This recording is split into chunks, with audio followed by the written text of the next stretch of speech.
దుశ్శాసనుడు అహంకారంతో నవ్వుకుంటూ పాండవుల మందిరానికి వెళ్ళాడు.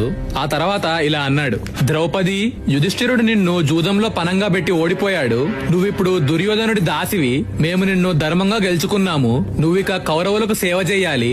వెంటనే సభలోకి రా అని అన్నాడు. ద్రౌపది దుఃఖం ఆపుకోలేకపోయింది. తనని తాను కాపాడుకోవటానికి అంతఃపుర స్త్రీలున్న చోటికి పరిగెత్తింది. దుశ్శాసనుడు అంతకంటే వేగంగా పరిగెత్తి తన జుట్టు పట్టుకున్నాడు. ఆమెను అలాగే జుట్టు పట్టుకొని సభ వైపుకు లాక్కుపోయాడు. రాజసూయ యాగంలో అవభృత స్నానంతో పూనితమైన తన కేశాలని ఆ దుర్మార్గుడు పట్టుకొని లాగుతుంటే నిస్సహాయురాలైన ద్రౌపది ఆక్రోశించింది. ఆ కోపంతో ఇలా అంది, దురాత్మ, నేను రజస్వలగా ఉన్నాను, అంటే పీరియడ్స్ లో ఉన్నాను, ఏకవస్త్రంలో ఉన్నాను, నా వస్త్రం శుభ్రంగా లేదు. ఈ స్థితిలో పెద్దల ముందుకు గాని సభలోకి గాని రాకూడదు, నన్ను వదులు అని అంది. ఆ మాటలు విని దుశ్శాసనుడు నవ్వుతూ ఆమెని మరింత బలంగా ఈడ్చుకుపోయాడు. ఆమె తనని రక్షించమని కృష్ణుడికి మొరబెట్టుకుంది. దుశ్శాసనుడు ఆమెను హేళన చేశాడు.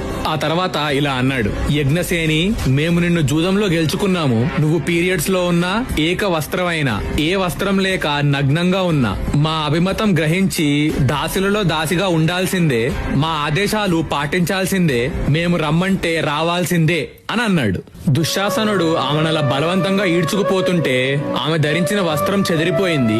అప్పుడు ద్రౌపది, నా వస్త్రం చెదిరిపోతుంది, ఇలా సగం ఆచ్ఛాదనంతో సభలోకి రాకూడదు అని ఆమె ఎంత మొరపెట్టుకున్నా దుశ్శాసనుడు పట్టించుకోలేదు. ఆ దుష్టుడు ఆమెని అలాగే సభ మధ్యలోకి లాక్కొచ్చాడు. ఆమె నేల మీద పడిపోయినా ఆగకుండా ఈడ్చుకొచ్చాడు. సభ మధ్యలో పడి ఉన్న ద్రౌపది తన భర్తలను చూసింది.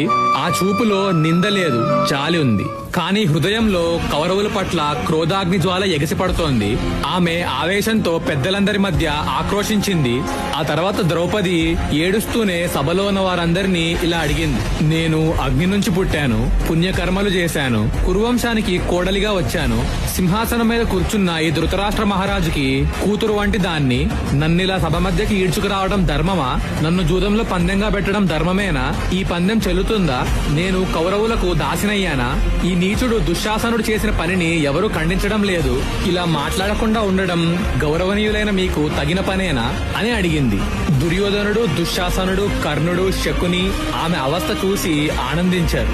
అప్పుడు భీష్ముడు ద్రౌపదితో ఇలా అన్నాడు,